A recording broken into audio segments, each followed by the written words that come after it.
Black delivery girl took 5 bullets for Korean Mafia king's mother. He made her his wife at the spot. A sharp crack tore through the Gangnam rain like a whip snapping against bone. For a split second, Jasmine didn't understand what had happened. The sugary, artificial sweetness of her peach bubble tea still lingered on her tongue, but it was instantly washed away by a sudden, overwhelming taste of copper. It flooded her mouth, thick and metallic, drowning out the world. Then, the force hit her. It wasn't a sting. It wasn't a prick. It was a sledgehammer aimed directly at her right shoulder. The impact spun her around, her heavy delivery boots skidding on the wet asphalt. Her helmet rattled against her skull. Before she could gasp, the second impact came. Fire. Pure, liquid fire erupted in her thigh, shattering the bone. Her leg simply gave out, collapsing under her weight like a wet paper towel. "Get down," her brain screamed. But she couldn't just drop. Directly in front of her, frozen in the headlights of the idling black sedan, stood the elderly woman she had just handed the bag of spicy rice cakes to. The woman was small, dressed in an elegant silk hanbok that cost more than Jasmine made in a year, and she was staring wide-eyed at the darkness of the alleyway. Jasmine didn't think. She didn't calculate the odds. She didn't wonder if her health insurance, which didn't exist, would cover this. She just moved. She threw her body forward, tackling the small woman, wrapping her arms around the silk and smelling jasmine perfume mixed with the ozone of gunpowder. Thud. The third bullet hit Jasmine's back, punching the air out of her lungs. Thud. The fourth tore through her side, grazing a rib. Thud. The fifth bullet slammed into her lower back, sending a shockwave of numbness down her spine. Jasmine hit the wet pavement hard, acting as a human shield, her body covering the elderly woman completely. The gravel dug into her cheek. The rain, freezing cold and relentless, pelted against the back of her neck, mixing with the hot, sticky fluid that was already soaking through her thick delivery jacket. Tires screeched. An engine roared, sounding like a wounded beast, and the shooters sped away into the neon-lit night of Seoul. Then, silence. It was a heavy, suffocating silence. The only sound was the rain hissing against the streetlights and the ragged, wet gasping of Jasmine's own breath. Every inhale was a battle. Every exhale was a gurgle. Underneath her, the elderly woman was shaking, sobbing quietly into the asphalt. "Are you okay?" Jasmine tried to ask, but no words came out. Only a cough that splattered red across the wet gray stone. She couldn't feel her legs anymore. The fire in her shoulder had turned into a dull, throbbing void. She stared at a puddle near her nose. It was turning pink, then dark red, expanding rapidly like a blooming flower of death. Footsteps approached. These weren't the frantic, scrambling footsteps of bystanders running to help. These were slow, deliberate, heavy. The sound of expensive leather pressing firmly against the wet ground. The rain seemed to part. A shadow fell over Jasmine, blocking out the harsh glare of the street lamp. She forced her eyes to focus. Through the blurry haze of rain and blood, she saw shoes. Polished, black Italian leather. Pristine, despite the weather. Above them, a suit cut so sharp it could draw blood. The elderly woman beneath Jasmine gasped, her voice trembling with a mix of terror and relief. "Ju-young," the woman whispered. Jasmine tried to lift her head. The man crouching down beside them was beautiful in a way that made your stomach turn. High cheekbones, eyes dark as a bottomless well, and a mouth set in a grim, flat line. He didn't look like a savior. He looked like the Reaper. Yeon Ju-young, the dragon of Gangnam. He didn't speak immediately. He reached out, his hand large and warm, and gently touched the elderly woman's face. "Mother, are you hurt?" His voice was low, a rumble that vibrated through the pavement and into Jasmine's chest. "No," the mother sobbed, clutching Ju-yang's sleeve. She saved me. She took them all, Ju-yang." Ju-yang's gaze shifted. For the first time, he looked at Jasmine. He didn't look at her face. He looked at the blood pooling around her. He looked at the holes in her delivery jacket. He looked at the cheap, worn-out sneakers twitching involuntarily. His eyes were cold, devoid of pity. They were assessing the damage like a mechanic looking at a totaled car. He reached out and touched the wound on her shoulder.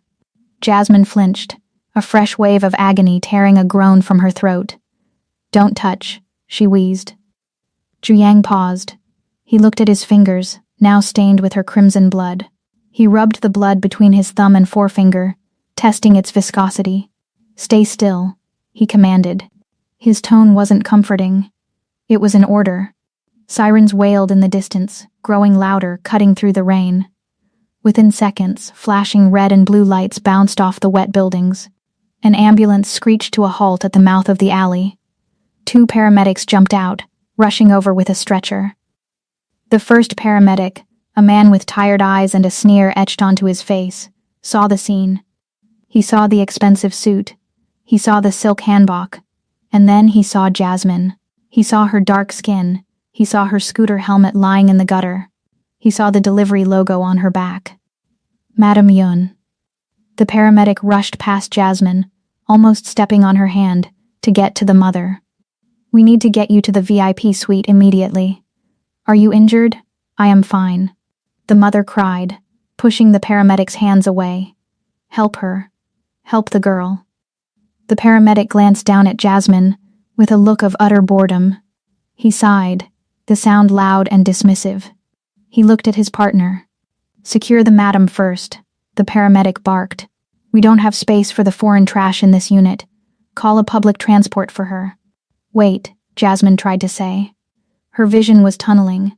The edges of the world were turning black. "Help." The paramedic looked down at her. His boot collided with her delivery bag, which was lying next to her head. The bag tipped over. The plastic containers inside burst open.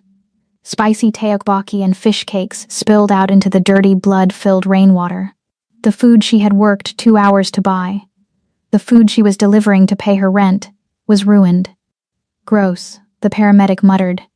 He kicked the bag further away, as if it were contaminated. "Look at this mess," he said, looking back at Zhu mother. "She is just a delivery girl, madam. Stop crying. These people, they are always causing trouble. She probably brought this violence here. She probably owes money to the wrong people." Jasmine felt a tear leak from her eye, not from pain, but from a rage so hot it momentarily burned through the numbness. She wanted to scream that she was innocent.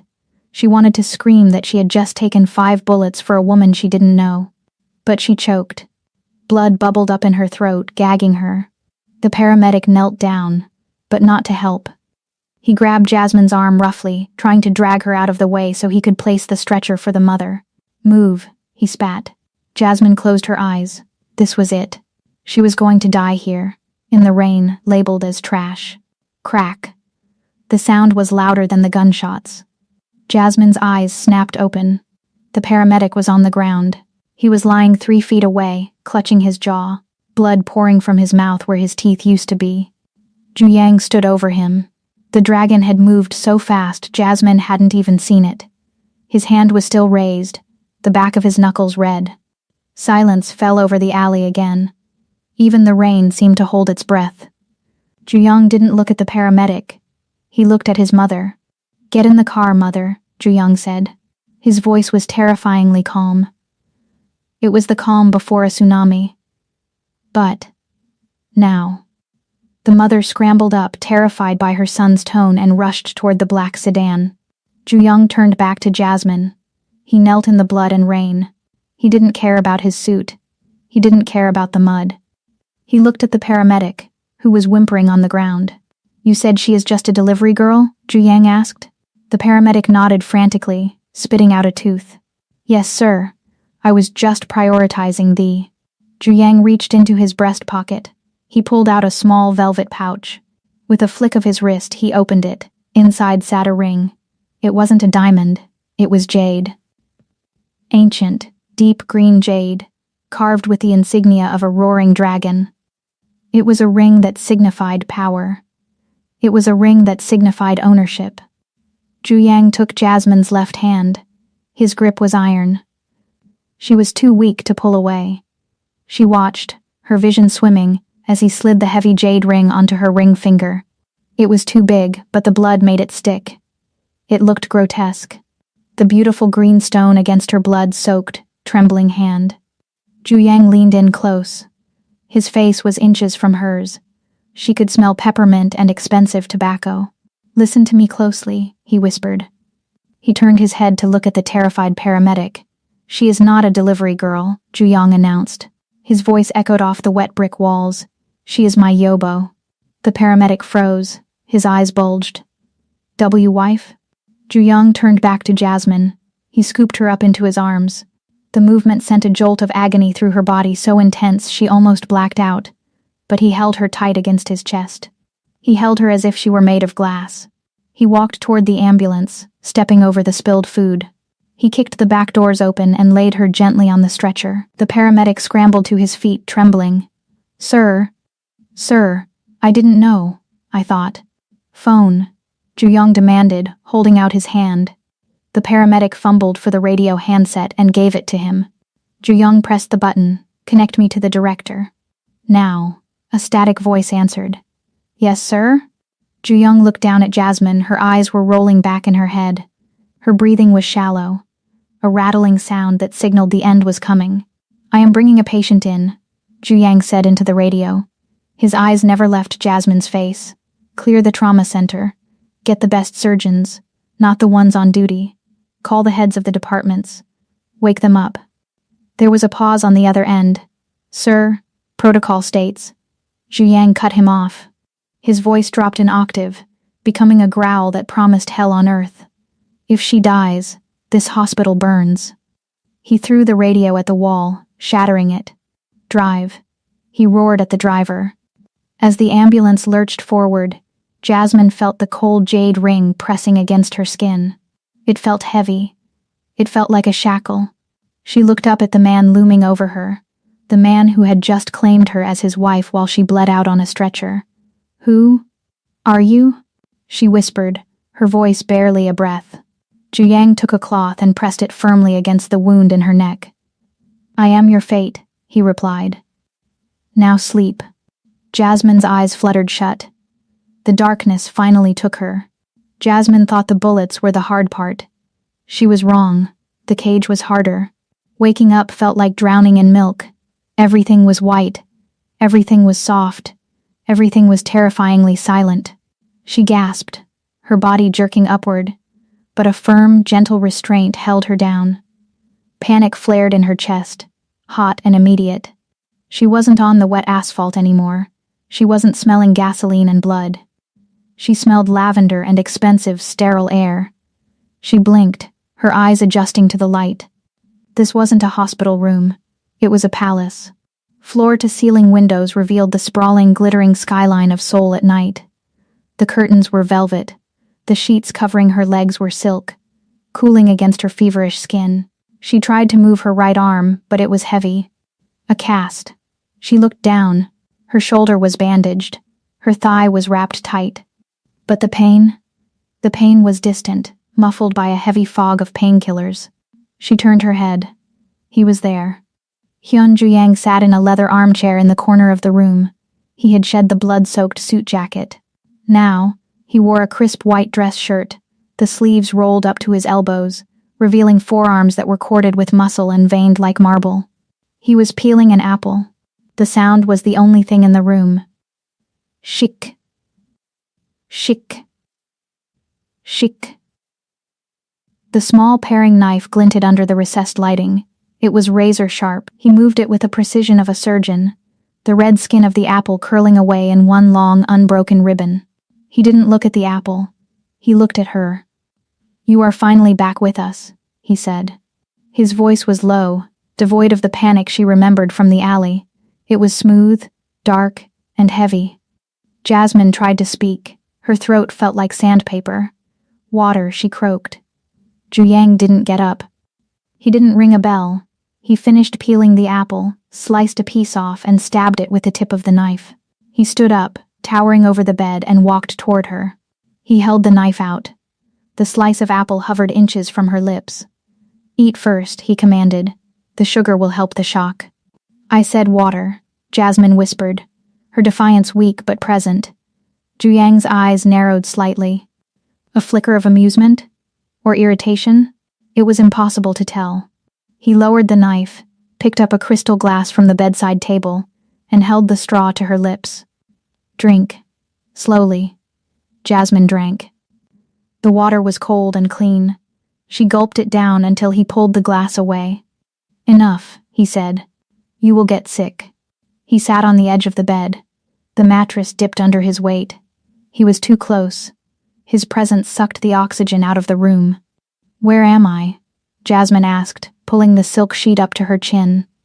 This isn't a public ward. Jiang sliced another piece of apple. No, he replied calmly. This is the VIP wing of the Asan Medical Center. I own this floor. Jasmine looked at the door. There were two men standing outside the glass, their backs to her. They were huge, wearing identical black suits and earpieces. Why are there guards? She asked. Jiang ignored the question. He held the apple slice to her mouth again. The tip of the knife was dangerously close to her bottom lip. Eat. Jasmine stared at the blade. Then, she stared at his eyes. They were obsidian black, unreadable, and focused entirely on her mouth. She opened her lips and took the apple. It was sweet, crisp, and cold. She chewed and swallowed. I need to go, she said, trying to sit up. The room spun. Lie down, Jiang ordered. He didn't raise his voice, but the authority in it slammed her back against the pillows. My rent, Jasmine gasped, fighting the dizziness. I missed my shift. I lost the food. My boss? He's going to fire me. I have to call him. Where is my phone? Your phone is gone, Jiang said. He ate a slice of apple himself, chewing slowly. It was crushed in the chaos. I need a phone, Jasmine insisted. I have to explain. There is nothing to explain, Jiang interrupted. Your boss has been informed that you quit. What? Jasmine's eyes went wide. You told him I quit? You can't do that. I need that job. That was my only income. How am I supposed to pay for this? She gestured frantically around the luxurious room. I can't afford this. I don't have insurance for a suite. I don't even have insurance for a bandage. Jiang placed the knife on the table with a soft clink. He leaned forward, resting his elbows on his knees. He looked at her like one might look at a rare, confusing animal in a zoo. Money, he said, as if the word tasted bad. You are worried about money. I am poor, Jasmine snapped. We worry about money. That's how it works. Jiang reached out. His hand hovered over her face. Then he tucked a stray curl of her hair behind her ear. His fingers grazed her cheek. His skin was hot. You are not poor anymore, he said softly. Jasmine froze. What does that mean? Jiang sat back. You took 5 bullets for my mother. Do you know who my mother is? She is the woman in the handbok, Jasmine said. She is the matriarch of the Yeon Syndicate, Jiang corrected. And I am the dragon. In our world, a debt of blood is the heaviest chain a man can wear. You saved the most important life in my empire. He paused, letting the silence stretch. Your rent is paid. Your landlord has been persuaded to break your lease. Your belongings have been moved. Moved? Jasmine's heart hammered against her ribs. Moved where? Here, Jiang said simply. Or rather, to my estate. You cannot return to your apartment. Why not? Because you are dead, Jiang said. Jasmine stopped breathing. The shooters, Jiang continued, picking up the knife again. They are from a rival clan. They think they killed the delivery girl. They think you were just collateral damage. If they find out you survived, if they find out you saw their faces, they will come back to finish the job. He pointed the knife at the window, at the city lights. Out there, you are a target. Out there, you are a loose end. He turned the knife back to her. But in here, in my shadow, you are untouchable. Jasmine shook her head. This was insane. This was a movie plot. This wasn't her life. I am not staying with you, she said, her voice shaking. I am going to the police. I will get protection. Jiang laughed. It was a dark, dry sound. The police? He leaned in close again, his cologne filling her nose. The police answer to me. If you go to them, the file will disappear. You will disappear. He grabbed her hand, her left hand. Jasmine looked down. The jade ring was still there. It had been cleaned of blood, the green stone glowing dully under the hospital lights. It felt heavy on her finger, like an anchor. Take it off, she whispered. No, Jiang said. It's too big. It's ridiculous. I am not your wife. You are what I say you are, Jiang replied. His thumb rubbed over the dragon carving on the jade. Jasmine tried to pull her hand away, but his grip was iron. "Listen to me, Jasmine." He said her name for the first time. It sounded strange in his accent. Possessive. "You are a survivor. I saw what you did in that alley. You didn't run. You didn't freeze. You acted. You have fire in you." He squeezed her hand. "But a fire without a hearth burns out. Or it burns everything around it. You need walls. You need a fortress." "I don't need a fortress," Jasmine spat. "I need my life back. Your life is gone." Zhu voice rose, cracking the calm veneer for a split second. "The girl who delivered food? She died in that alley. The girl who worried about rent? She bled out on the pavement." He stood up abruptly, pacing to the window. He looked out at the city, his back rigid. "You are in a new world now. My world, and my world is dangerous. But inside this room, inside my house, it is a sanctuary." Jasmine stared at his back. She felt tears pricking her eyes, not from sadness but from frustration. She was trapped. He had stripped her of her job, her home, her identity. "You kidnapped me," she accused him. "I saved you," he countered, not turning around. "You are keeping me prisoner. I am keeping you alive." He turned back to face her. His expression was unreadable again. The mask was back in place. "You need to rest. The doctor says the bone in your thigh needs time to knit. You will be here for 2 weeks. Then, we go home." "Home," Jasmine repeated bitterly. "Your home. Our home," Zhu corrected. He walked back to the bed. He looked at the plate of apple slices. "Finish the fruit. I'm not hungry." Zhu sighed. He picked up the slice again. He held it to her lips. "Jasmine," he warned, "do not make me force you." Jasmine looked at the knife in his other hand. She looked at the determination in his jaw. She realized then that he wasn't used to hearing the word no.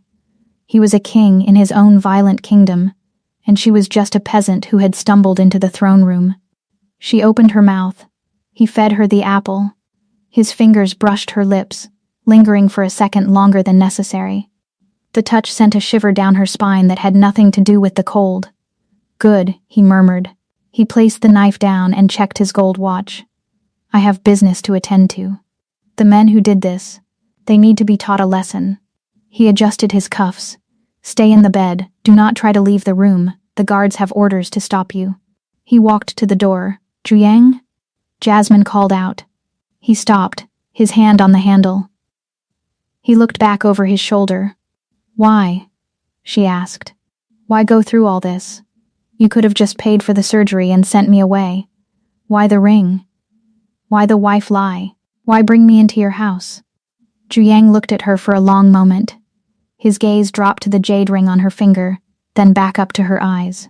"Because," he said softly, "when I saw you bleeding on that asphalt, when I saw you holding my mother while your own life drained away, I realized something." "What?" "That I have never seen anything so beautiful." He opened the door. "And I keep beautiful things." The door clicked shut, leaving Jasmine alone in the silence. The smell of lavender was suffocating. The silk sheets felt like a shroud. She looked at the jade ring. It seemed to pulse with the beat of her own heart. Jasmine thought the bullets were the hard part. She was wrong. The cage was harder. The click of the porcelain teacup against the saucer sounded like a gunshot in the silent drawing room. Jasmine flinched. The sound vibrated in her ears, louder than it should have been. Her nerves were still fried, the edges of her vision still prone to blurring if she moved her head too fast. She sat in a high-backed velvet chair that felt more like a throne than a seat. Her leg was propped up on a cushioned stool, the heavy cast hidden beneath the hem of a silk dress Zhu had provided.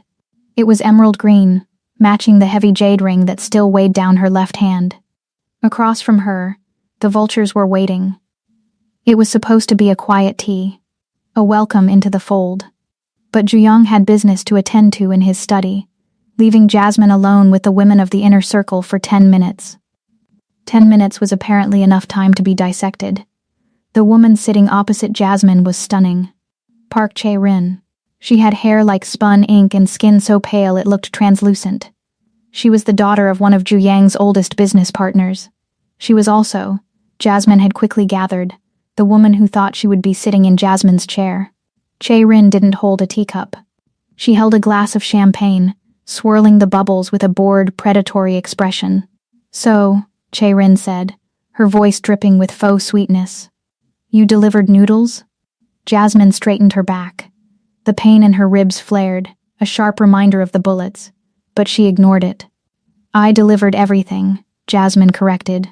"Food, groceries, medicine." Che-Rin laughed. It was a light, tinkling sound that made Jasmine's skin crawl. Fascinating. A courier. Like a mule. The other two women on the sofa giggled behind their fans. "Tell me," Che-Rin continued, leaning forward. "Did you steal the ring? Or did you just service him so well in the alley that he gave it to you as payment?"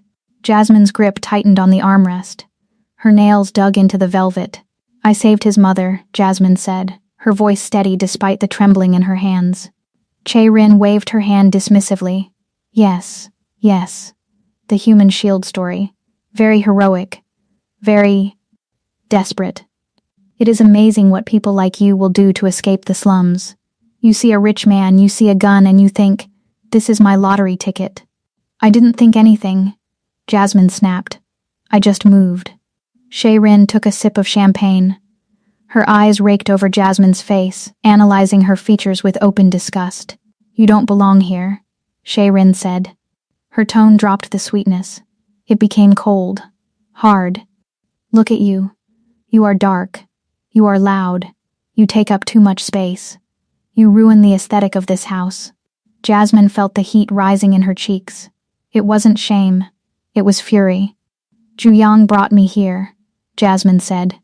"Juyang brings strays home all the time," Che-Rin countered. "He likes broken things. He likes to fix them. But once he realizes that some stains cannot be washed out, he throws them away." She set her glass down on the marble coffee table. "You are temporary," Che-Rin hissed. "You are a novelty, a flavor of the month. Do you really think the Dragon of Gangnam is going to keep a delivery girl as his wife? You are disposable." The word hung in the air. Disposable. Jasmine opened her mouth to retort, to tell this woman exactly where she could shove her champagne flute, but the heavy oak doors of the drawing room swung open. Juyang walked in. The atmosphere in the room changed instantly. The air grew thinner. The temperature dropped. He was wearing a charcoal gray suit, no tie. He looked tired. He looked lethal. He didn't look at the guests. He walked straight to Jasmine. "Are you in pain?" he asked, ignoring the room completely. He touched her forehead with the back of his hand, checking for a fever. "I am fine," Jasmine muttered, pulling away slightly. Juyang frowned at her rejection. Then he turned to the room. He walked to the liquor cart and poured himself a whiskey. "I trust you have been making my wife feel welcome," he said, his back to them. Che-Rin stood up. She smoothed her dress, a smile plastering itself onto her face. "Of course, Juyang," she cooed. "We were just getting to know her. She was telling us about her previous employment. It is so quaint, so rugged." Juyang turned around. He took a slow sip of the amber liquid. "Quaint," he repeated flatly. "Yes," Che-Rin laughed nervously. "Although, I was just telling her that she might find the transition difficult. You know how it is. You can take the rat out of the gutter, but you cannot take the gutter out of the rat." The room went dead silent. The other two women stopped breathing. They looked at Che-Rin with wide, terrified eyes. Jasmine looked at Juyang. He didn't explode. He didn't yell. He didn't throw his glass. He just looked at Che-Rin. He looked at her with a profound, terrifying boredom. "Gutter rat," Juyang said softly. "Is that what you called her?" Che-Rin faltered. She realized, too late, that she had stepped on a landmine. I was just joking, Juyang. It is just a figure of speech. You know I care about the reputation of your family. I just don't want you to be embarrassed by someone who is so different." Juyang reached into his pocket. He pulled out his phone. He tapped the screen a few times. He wasn't looking at Che-Rin anymore. He was looking at a graph. "Your father is Park Ji-sung, correct?" Juyang asked casually. "CEO of Park Shipping?" Che-Rin blinked. "Yes. Why?" Juyang tapped the screen again. "Park Shipping has been struggling with liquidity lately," he murmured, as if talking to himself. Heavily leveraged, relying on the Busan merger to stay afloat. He took another sip of whiskey. Chae-rin's smile vanished. "What are you doing?" Juyong swiped his finger across the screen. A simple, lazy motion. "I am calling in the loans," Juyong said. "What?" Chae-rin whispered. "I own the bank that holds your father's debt," Juyong explained. He didn't look up. "And I just ordered the immediate repayment of all outstanding principals." He tapped again. "And I just dumped my 20% stake in his company. The market will see the dragon selling, and they will panic. The stock is free-falling as we speak." Juyong turned the phone screen toward Chae-rin. She stared at it. Red lines. Vertical red lines crashing down. "No," she gasped. You can't. That is billions of won. That is my inheritance." Juyong put the phone back in his pocket. He looked at her now, and the look in his eyes was ruthless. "You came into my house," he said, his voice low and vibrating with danger. "You drank my wine. And you insulted my wife." He took a step toward her. Chae-rin took a step back, hitting the edge of the sofa. "You called her disposable," Juyong said. He checked his watch. "It has been 30 seconds. Your father is now bankrupt. The merger is dead. Your assets are being frozen." He took another step. "Who is the gutter rat now? Chae-rin?" Chae-rin began to shake. Tears welled up in her eyes. "Juyang, please. This is a mistake. My father, he has nothing to do with this. He raised you," Juyang said coldly. "He taught you that you could speak to people like that and get away with it. He failed. And now, he pays the price." Juyang turned his back on her. "Get out," he commanded. Chae-rin stood there, paralyzed. "Security." Juyang roared. 2 guards burst into the room. "Remove her," Juyang ordered. "And remove the others. If they ever step foot on my property again, break their legs." The guards grabbed Chae-rin by the arms. She screamed. It was a high, piercing shriek of a spoiled child who had finally touched a hot stove. "You're a monster," she screamed as they dragged her out.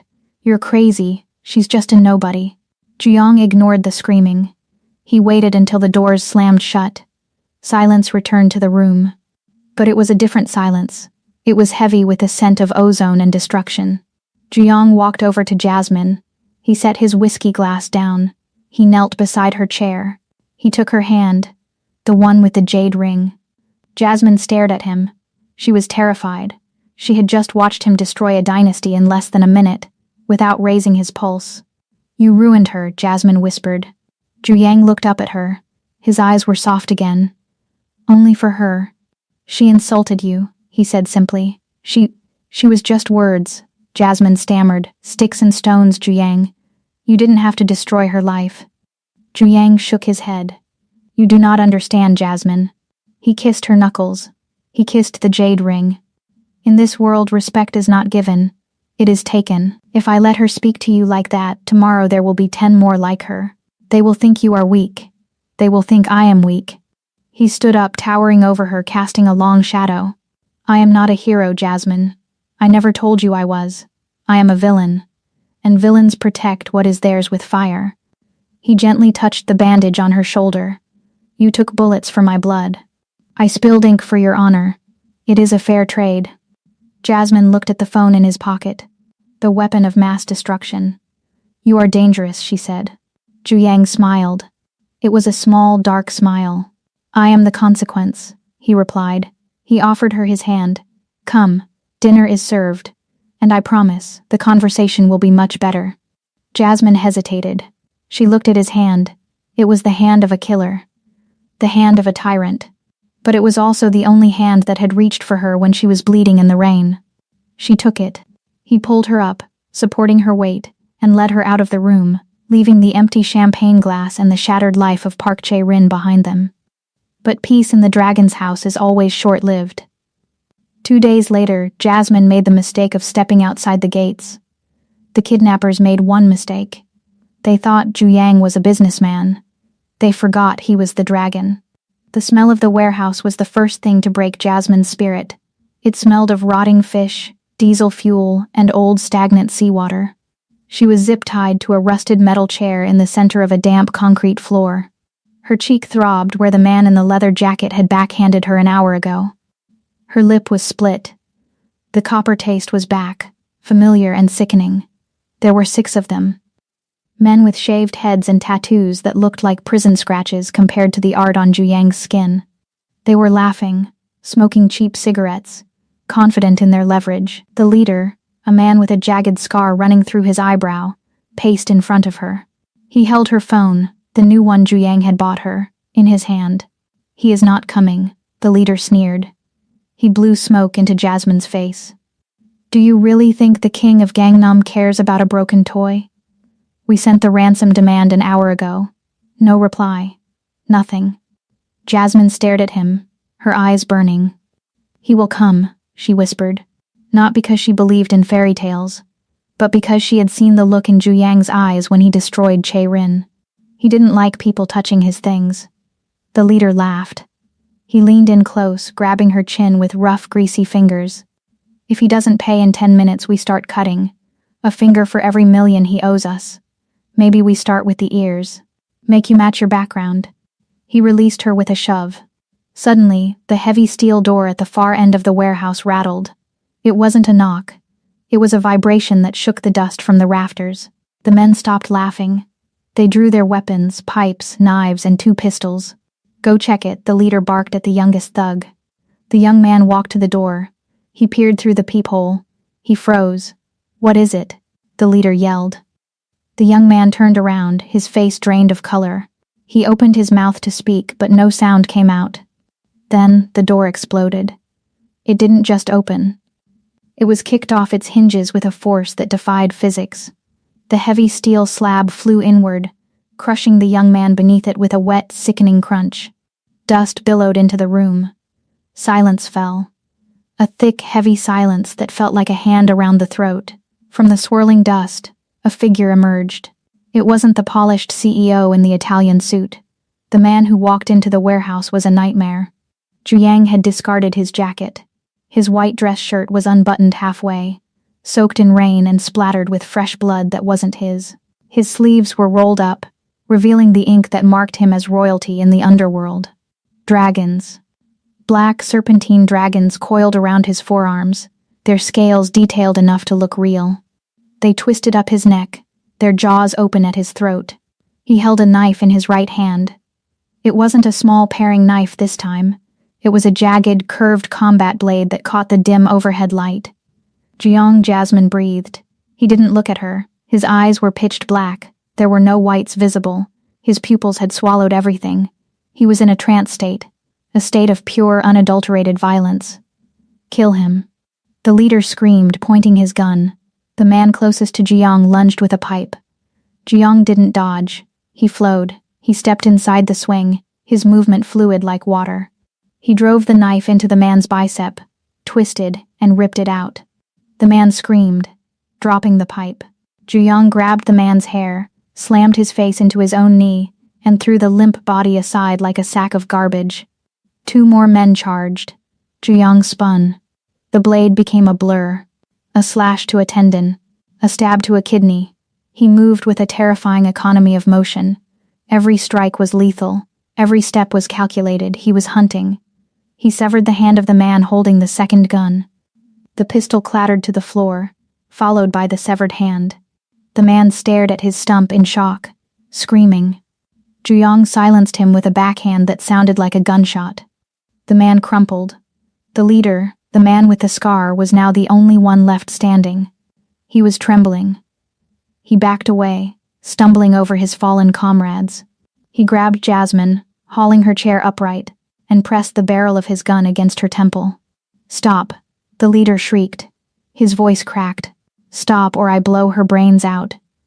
Zhu stopped. He stood amidst the carnage.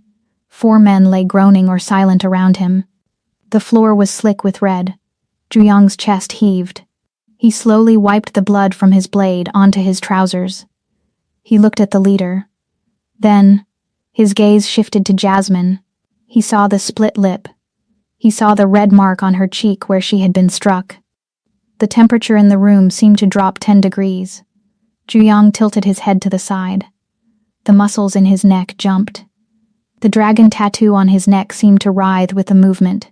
"You have 3 seconds," Jiang said. His voice was a low growl. It didn't sound human. It sounded like gravel grinding together deep in the earth. "I'll kill her," the leader yelled, pressing the gun harder against Jasmine's skin. "I swear to God I'll kill her. Drop the knife." Jiang didn't drop the knife. He took a step forward. 1. Stay back. 2. The leader's hand was shaking so badly the gun barrel rattled against Jasmine's skull. "Please," Jasmine whispered. Jiang moved. He didn't run. He vanished. He closed the 20-foot gap in a heartbeat. The leader pulled the trigger. Click. Jiang's hand was already there. He had jammed his thumb behind the hammer of the revolver, blocking the mechanism. The gun was useless. With his other hand, Jiang grabbed the leader's wrist. Snap. The sound of the wrist breaking was loud and dry, like a dead branch. The leader howled, dropping the gun. Jiang didn't let go. He spun the man around and slammed him face first into the concrete wall. He pinned him there with his forearm against the man's throat. Jiang leaned in close to the leader's ear. "Who put their hands on her?" Jiang whispered. The leader gagged, clawing at Jiang's arm. I didn't, it was just business." Jiang pulled the man back and slammed him into the wall again, harder. Plaster crumbled. "I asked a question," Jiang hissed. "Who touched my wife?" The leader pointed a shaking finger at himself. "Me.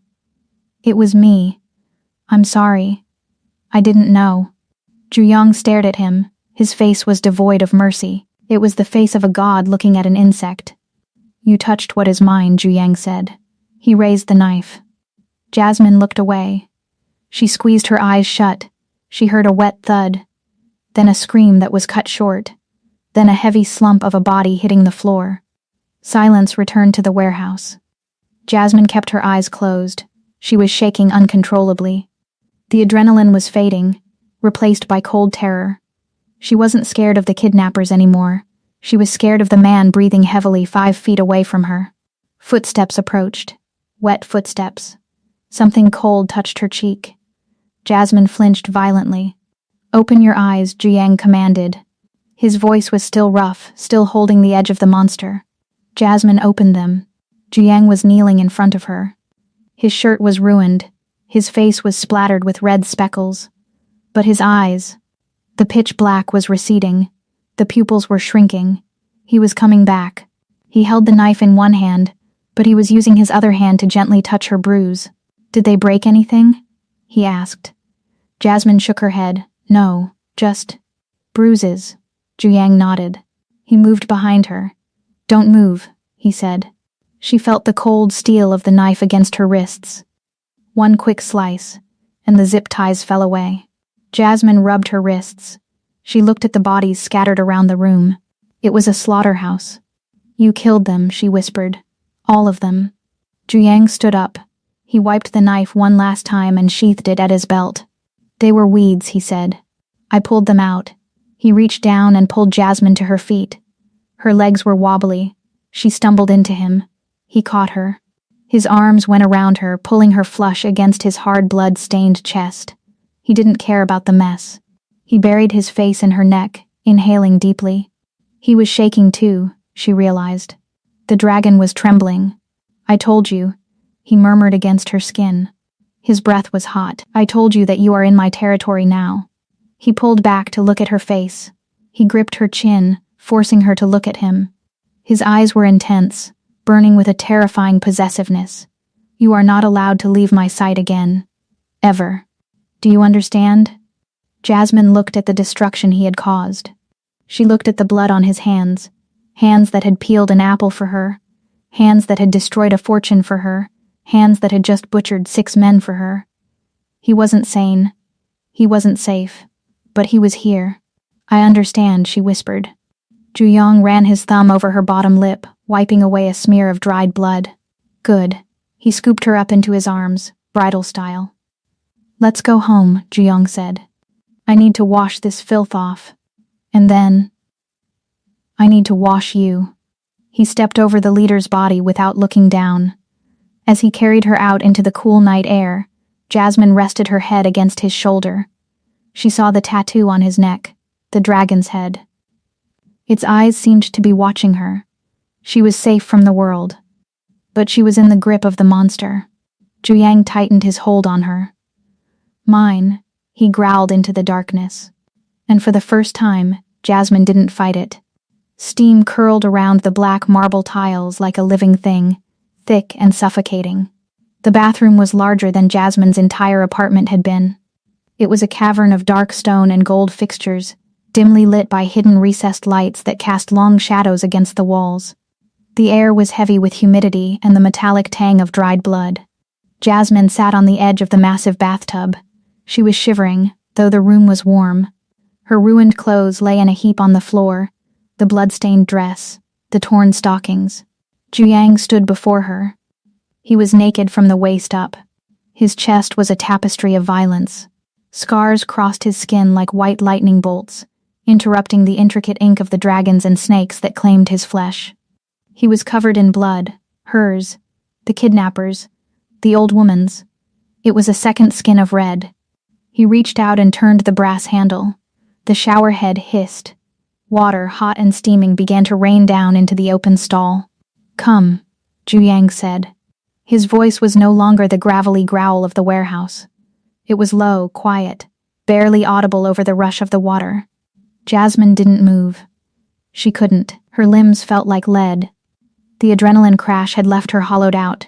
Zhu didn't rush her. He stepped closer. He hooked his hands under her arms and lifted her effortlessly.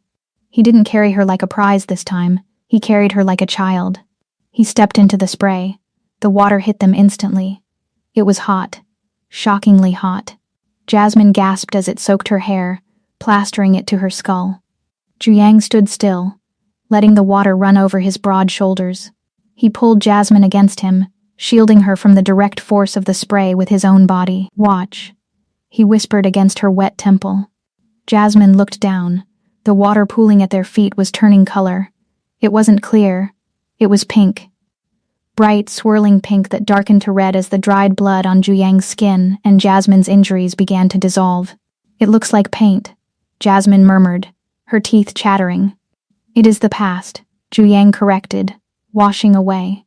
He reached for a bottle of dark amber soap. He poured a dollop into his palm. It smelled of sandalwood and oud, earthy, grounding scents. He began to wash her. He started with her arms. His large, calloused hands moved with a gentleness that didn't make sense.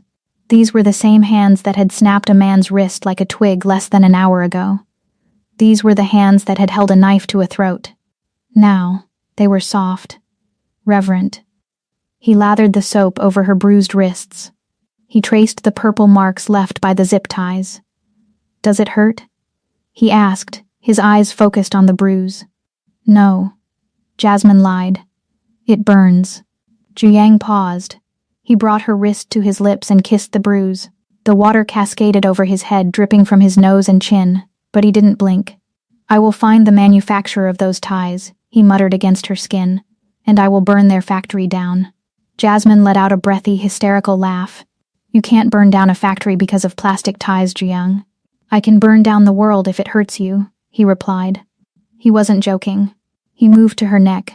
He washed away the grime, the sweat, the fear. He was meticulous. He cleaned behind her ears. He cleaned the hollow of her throat. Jasmine closed her eyes. The heat of the water and the rhythm of his hands were lulling her into a trance. "Why?" she asked. Zhu stopped. His hands rested on her shoulders, his thumbs tracing her collarbones. "Why what?" he asked. "Why me?" Jasmine opened her eyes. She looked up at him through the steam and wet lashes. "I'm nobody, Zhu. I'm a delivery girl. I have debt. I have no family. I have nothing to offer you. You have an empire. You have women like Che-Rin." Zhu face darkened at the mention of the name. "Che-Rin is a snake," he spat. "But she fits," Jasmine insisted. "She fits in your world. She knows the rules. I don't. I'm a liability. You saw tonight. I got kidnapped. I made you weak." Zhu gripped her shoulders tighter. Not enough to hurt, but enough to hold her in place. "Look at me," he commanded. Jasmine looked. Do you see this? He gestured to his chest, to the tattoos, to the scars. Do you see the ink? Yes. This is my armor, Zhu said. Since I was a boy, I have been building it. Layer by layer, scale by scale. I built it to keep the world out. To keep the fear out. To survive. He took her hand and pressed it flat against his chest, right over his heart. She could feel it beating, slow, steady, powerful. Everyone sees the armor, Zhu whispered. The business partners, the rivals, the women like Che Rin. They see the dragon. They see the money. They see the power. He leaned his forehead against hers. The water ran down their faces, mingling their tears and the shower spray. But they never see the man inside the castle, he said. He closed his eyes. Then you came along. Me? Jasmine asked softly. You, Zhu confirmed. You with your helmet and your bubble tea and your loud, messy life. You didn't knock on the gate. You didn't try to climb the wall. He opened his eyes. They were liquid obsidian. You invaded my thoughts, Jasmine. He moved his hand to cup her cheek. That night in the alley, when the bullets flew, you didn't check for your own safety. You didn't check for your wallet. You threw yourself over my mother. You bled for a stranger.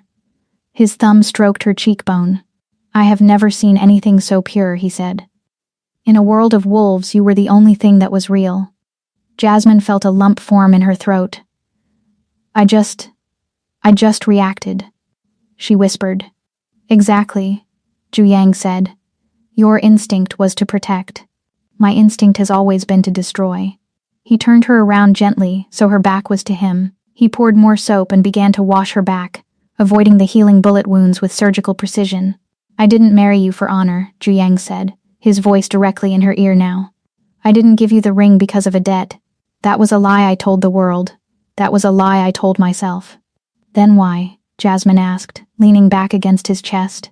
She could feel the hard planes of his muscles. Because when you are in the room, Zhu confessed, burying his face in her wet hair, you are the only person in the room. He wrapped his arms around her waist, pulling her tight. The water cascaded over them, washing away the last pink swirls of blood, leaving the water clear. When I am with you, the noise stops. The plotting, the violence, the constant calculation of who is trying to kill me. It all stops. He took a deep, shuddering breath. His chest expanded against her back. I can finally breathe, he whispered. Jasmine felt the weight of his words. They were heavier than the jade ring. They were a confession of dependence. The monster needed a keeper. The king needed a queen. She turned around in his arms to face him. She reached up and touched the dragon tattoo on his neck. The ink felt smooth under the water. So I'm not a prisoner? She asked quietly. Zhu looked at her. His vulnerability was raw, open, bleeding. You hold the keys, Jasmine, he said. You have always held them. If you want to leave, if you want to walk out of this bathroom and out of that front door, I will let you go. He paused, his jaw tightening. I will burn the city down in grief. But I will let you go. Jasmine looked at him. She saw the fear in his eyes. The fear of being alone again behind his armor. She thought about her old apartment. The cold. The loneliness. The endless deliveries. Then she thought about the way he had looked at the paramedic. The way he had destroyed a fortune for her honor. The way he had come for her in the warehouse. He was a monster. But he was her monster. She stood on her tiptoes. She pressed her lips to his. It wasn't a hungry kiss. It wasn't a desperate kiss. It was a seal. A promise. I'm not going anywhere, she whispered against his mouth. Zhu let out a sound that was half groan, half sob. He crushed her to him, burying his face in her neck again. Thank you, he breathed.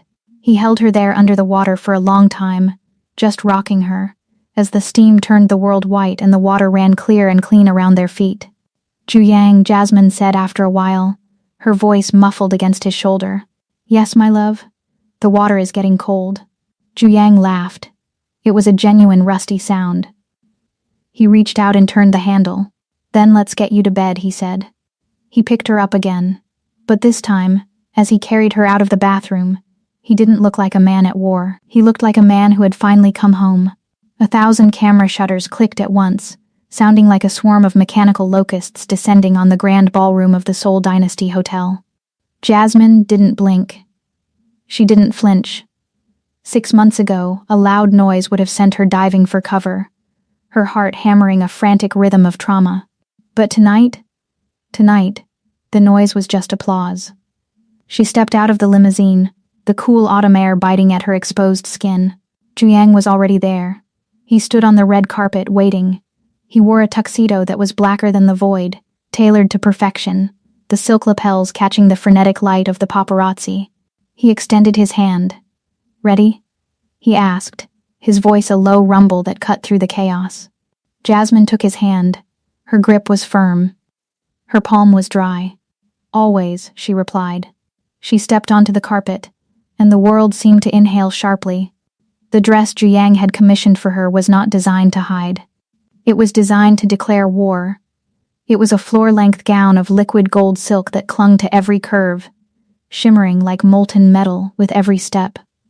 But it was the neckline that drew every eye. It was an asymmetrical cut, leaving her right shoulder entirely bare. There was no makeup covering the skin. There was no shawl. There, stark and raised against her dark, glowing skin, was the star-shaped scar where the first bullet had shattered her shoulder. It wasn't ugly. It was a map of survival. A reporter thrust a microphone over the velvet rope, nearly hitting a security guard. "Mrs. Yun. Mrs. Yun," the reporter shouted, desperate. "Is it true that you refused plastic surgery for your injuries? Is it true you kept the scars on purpose?" Jasmine stopped. Juyang stopped with her. He looked at the reporter with a glare that could curdle milk, but Jasmine squeezed his hand, signaling him to stand down. She turned to the camera. She looked directly into the lens. "Why would I erase the proof that I survived?" Jasmine asked. Her voice was calm, amplified by the dozens of microphones. The reporter stammered. "Well, most women, in your position, they want to look perfect." Jasmine smiled. It was the smile of a woman who had looked death in the face and laughed. "Perfection is boring," she said. "Survival is dignified." She turned back to Juyang. "Shall we?" she asked. Juyang looked at her with a mixture of awe and terrifying pride. He brought her hand to his lips and kissed the jade ring that still sat heavy on her finger. "Lead the way, my queen," he murmured. They walked into the ballroom. The heavy doors swung open, and the chatter of Seoul's elite died instantly. 300 heads turned. Senators, chaebol heirs, actresses, and rival gang leaders posing as businessmen. They all looked at the delivery girl who had become the crown princess. Juyang's mother, the matriarch, was sitting at the head table. She stood up immediately. She walked across the dance floor, her cane tapping rhythmically. She ignored the dignitaries. She walked straight to Jasmine. The old woman stopped. She looked at the gold dress. She looked at the scar. "You look like a warrior," the mother said, her voice thick with emotion. Jasmine bowed her head slightly, a sign of respect, not submission. "I learned from the best, mother," Jasmine replied. The matriarch reached out and touched Jasmine's cheek. "My legacy is safe," the old woman whispered. "The Yeon Empire. It needs a heart as much as it needs a fist. You are the heart, child." Juyang placed a hand on Jasmine's waist. "Let's get a drink," he said, steering her toward the private balcony. "The air in here is too recycled. Too many liars breathing it." They stepped out onto the wide stone terrace overlooking the Han River. The city lights reflected on the black water, creating a kaleidoscope of neon. It was quiet here. The party was a muffled thrum behind the glass doors. Juyang leaned against the stone railing, watching her. He took a sip of his champagne, his eyes dark and contemplative. "You were perfect in there," he said. "I was terrified," Jasmine admitted, leaning next to him. "You didn't show it. That's the armor you taught me to wear," she said, tapping his chest. Juyang chuckled. He set his glass down. He turned to face her fully, trapping her between his body and the railing. "Jasmine," he started. His tone shifted. It became serious, heavy. "What is it?" Jasmine asked, sensing the change. "There is something I never told you," Juyang said. "About the night of the shooting." Jasmine frowned. "We know everything about that night. The rival clan. The ambush, the rain. Jiang shook his head. No. You know about the violence. You do not know about the motive. Jasmine felt a chill that had nothing to do with the wind. What motive? They were targeting your mother. I just happened to be there. Jiang looked down at his hands. He twisted the gold signet ring on his pinky. You didn't just happen to be there, Jasmine. What do you mean? Jiang looked up. His eyes were intense, predatory. I ordered the noodles, he said. Jasmine stared at him. She blinked, trying to process the words. You ordered the spicy rice cakes? But the order came from a burner phone. It was for the alleyway, I know. Jiang said. I made the call. But why? Jasmine asked, confusion knitting her brows together. Why would the Dragon of Gangnam order street food to a back alley in the rain? Because I knew you were the rider for that zone, Jiang confessed. Jasmine froze. I had been watching you for 3 months, Jasmine. He took a step closer. I saw you in January, delivering in the snow. You were shivering, your lips turned blue, but you gave your hot pack to a stray dog outside the convenience store. He reached out and touched a lock of her hair. I saw you in March. A customer threw his drink at you because it was cold. You didn't yell. You didn't cry. You just wiped your face, stared him in the eye, and told him to have a blessed day. The fire in your eyes, it captivated me. Jasmine's mouth fell open. You were stalking me? I was hunting, Jiang corrected softly. I bought the building your noodle shop was in just so I could check the security cameras to see when you clocked in. I routed my motorcades past your delivery zones. He rested his forehead against hers. That night, I wanted to meet you. I wanted to create a situation where I could accidentally run into you. I ordered the food to the alley where I was meeting my mother, thinking I would pay you. Maybe offer you a job, offer you a way out. He closed his eyes, a look of pain crossing his face. I didn't know the assassins were there. I brought you into the line of fire. It was my obsession that almost got you killed. Jasmine stood there, the revelation crashing over her. Most women would be terrified. Most women would run.